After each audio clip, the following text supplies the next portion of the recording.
Section 1. You will hear a woman and a man talking about their work at a library. First, you have some time to look at questions 1 to 5.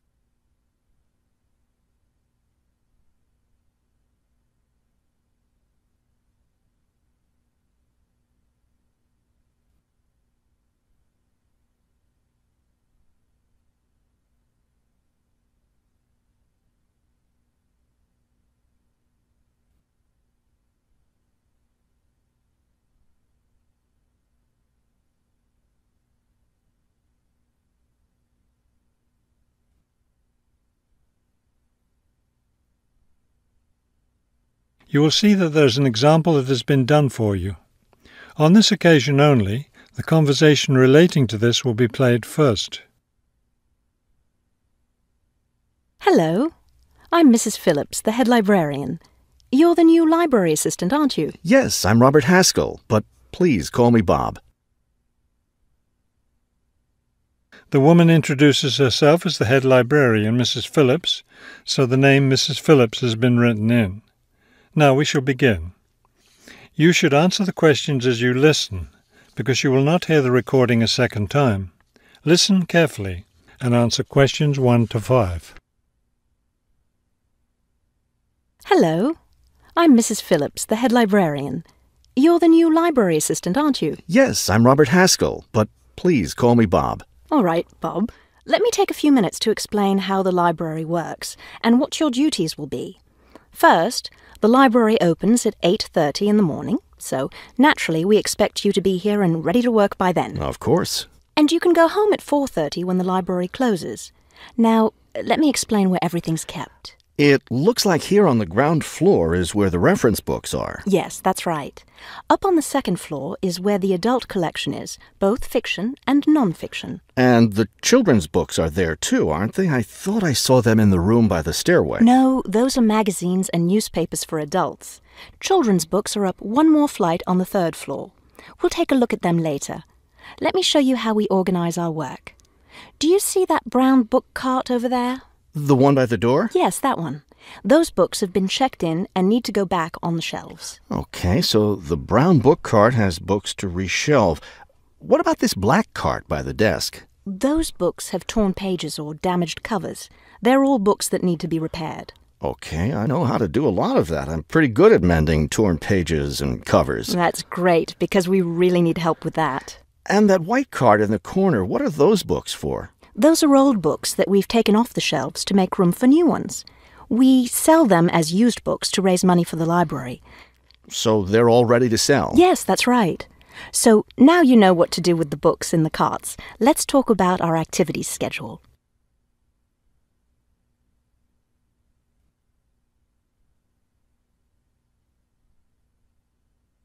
Now listen and answer questions 6 to 10.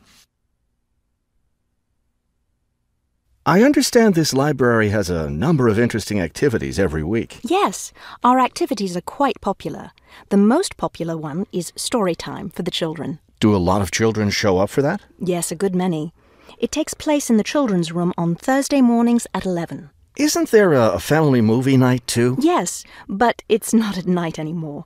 We used to have family movies on Fridays when the library is open until 9, but now we have a different activity at that time, so we had to switch family movies to the weekend, Saturday afternoon.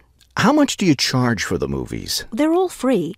The movie always starts at 2:30 in the reference room, but you don't have to worry about that since you don't work on weekends.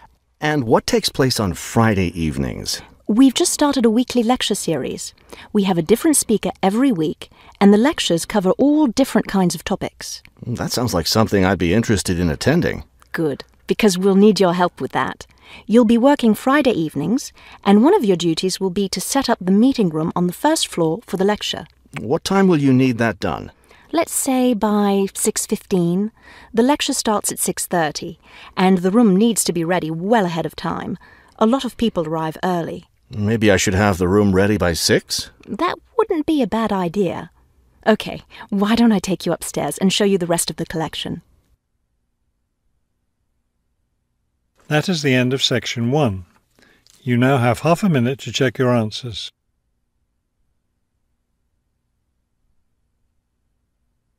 Section 2. You will hear a radio interview about a lakeside resort. First, you have some time to look at questions 11 to 15.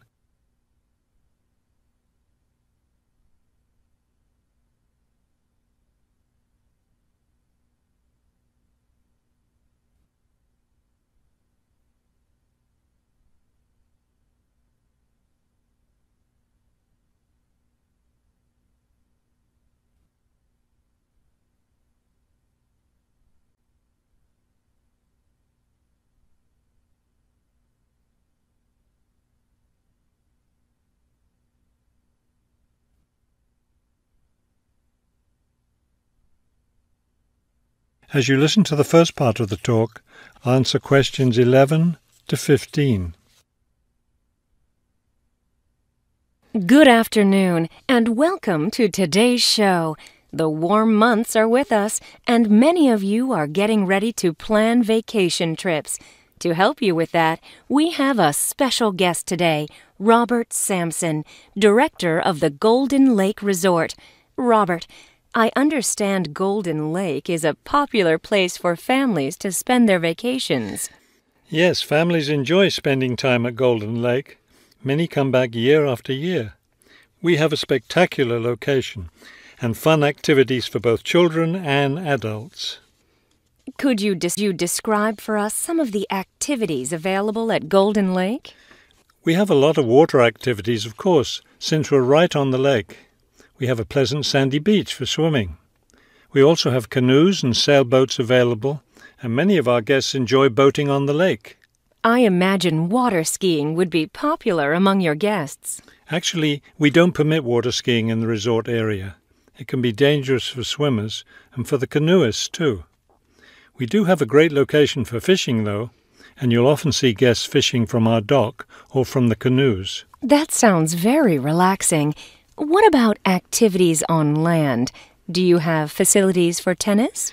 We had tennis in the past, but the courts fell out of repair, and since we found that most of our guests weren't interested in the game, we closed the courts down. So that's no longer an option. And naturally, because of our location in the woods, we don't have an adequate area for a golf course. But I'd like to let your listeners know that we'll be adding a new activity this year.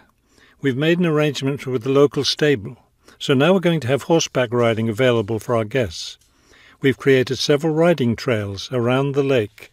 That sounds lovely. Now, what about rainy days? What can your guests do when the weather's bad? We have a games room and a crafts room. When the weather's rainy, some of our very talented staff members offer arts and crafts classes for all ages. What fun! Do you offer any other classes or activities?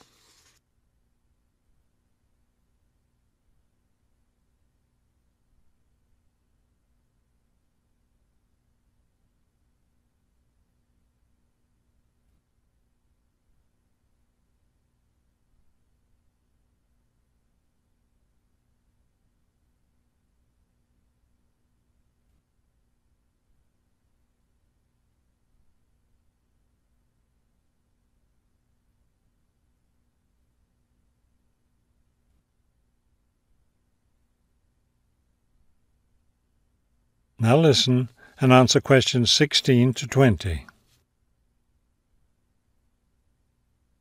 We have a weekly schedule of evening activities which anyone can attend if they choose. Every Sunday we show a film, always something that's suitable for the whole family. Monday's my favourite night because that's dessert night. Our cook prepares a variety of desserts and we get to taste them all. I'd like to be there for that. Yes, it's great. We get more serious toward the middle of the week. Our discussion night is on Tuesday. Discussion night? Yes, we discuss different current events depending on what's happening that week in the news. Then on Wednesdays, we have lectures. We invite different experts to talk about local history or nature topics. This is actually one of our most popular evening activities. We found that our guests are really interested in learning about the local area. It sounds quite interesting. Yes, we've had some excellent speakers. Thursday nights are totally different because that's when we play games. That's especially fun for the children. The children love Fridays too because that's talent show night. Everyone gets in on that. Staff, guests, everyone. It looks like you have a lot of fun at Golden Lake Resort. We do, and we end every week with big fun, with a dance on Saturday night. Now I understand a little more why Golden Lake is such a popular place for family vacations. With such a variety of activities, there's something for every member of the family there. There is, and I hope your listeners will consider spending their next vacation with us. That is the end of section 2. You now have half a minute to check your answers. Section 3. You will hear 2 students talking about a class assignment about wild bird rescue and rehabilitation. First, you have some time to look at questions 21 to 25.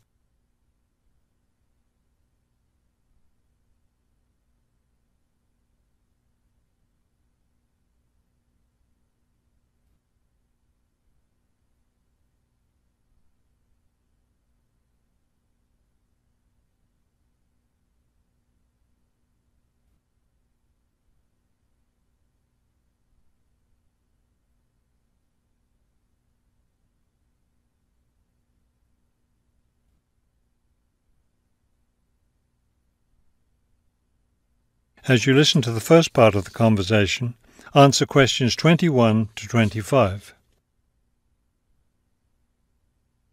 Okay, let's go over the requirements and see what we have left to do.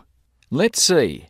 We have to give the professor a written summary of the information we've gathered on our topic, wild bird rescue and rehabilitation.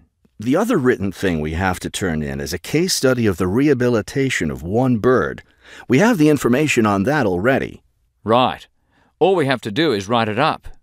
What about charts and graphs? Do we need to include something like that? I don't think so. They aren't really relevant, but we do have to turn in a list of the resources we used. Naturally. What about videos? I heard some of the other students were doing that. Well, I guess that must be optional, because I don't see it on the requirements list. Okay, we should start planning our class presentation, since that counts for half the grade. We've looked at lots of sources of information, but I think our best source was the interviews we did with the wildlife rehabilitators. Agreed. That and the journal articles. I think we have enough information from those 2 sources for the presentation anyhow. The books we looked at weren't all that helpful. I wonder if we should try to bring in some live birds for the presentation. That would be too difficult, don't you think? But we have lots of photos of rehabilitated birds. We can show those.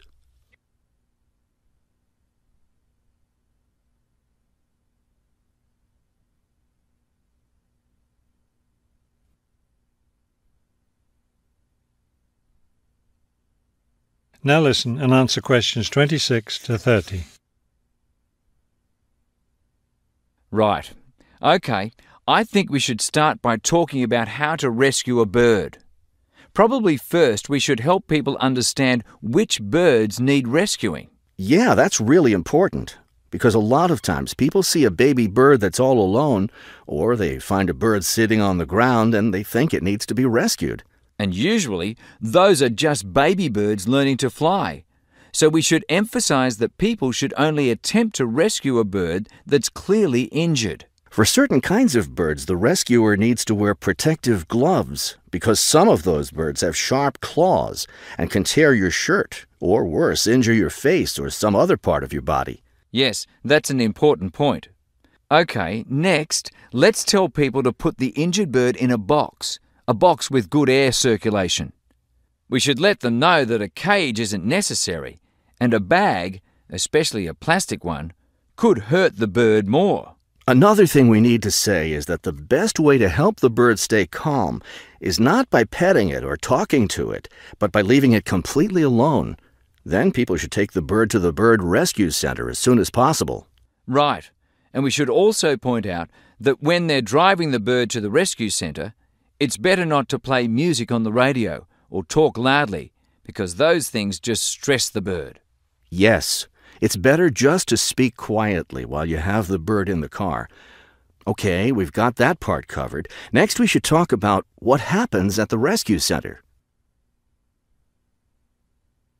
That is the end of section 3. You now have half a minute to check your answers.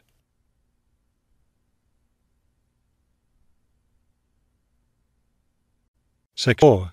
You will hear a lecture about the Great Barrier Reef. First, you have some time to look at questions 31 to 33.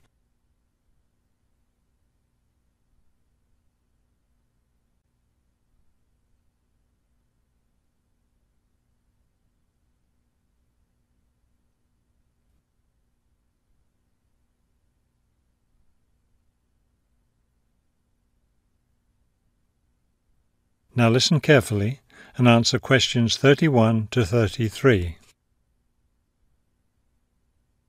Despite its name, the Great Barrier Reef isn't just one large coral reef. Rather, it's a system of coral reefs that stretches along the east coast of Australia, covering an area of around 300,000 square kilometres.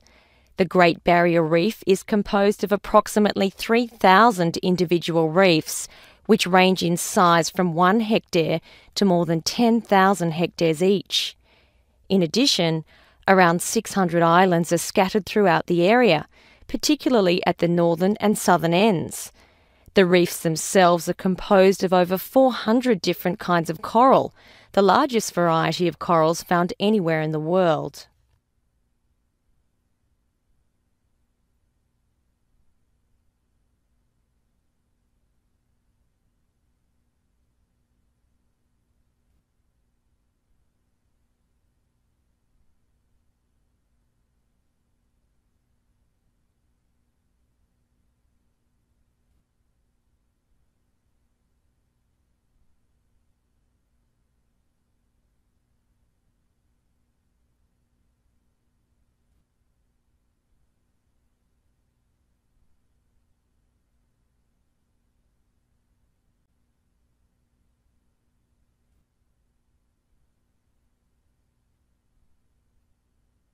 Now listen carefully and answer questions 34 to 40.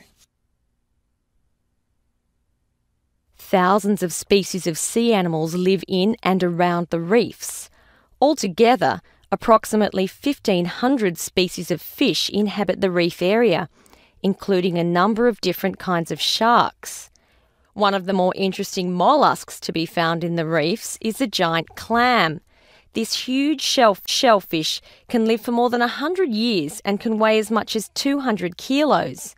Sea mammals abound in the area, which serves as a breeding ground for certain types of whales, many of which are endangered. Over 200 species of sea and shorebirds feed, roost or nest among the reefs and islands. Many types of reptiles can also be found living among and near the reefs. Saltwater crocodiles, for example, inhabit the marshes along coastal areas. Amphibians include at least 7 species of frogs inhabiting the islands of the reef. Unfortunately, this wondrous area of the world is threatened by climate change. Rising sea temperatures have led to an effect called coral bleaching, that is, large numbers of corals dying off, especially in the shallower areas of the reef. The Great Barrier Reef Marine Park Authority is attempting to find effective ways to deal with this issue that threatens the reef. One proposed solution involves shading the reef in certain areas to help keep the surrounding water temperatures down. That is the end of section 4. You now have half a minute to check your answers.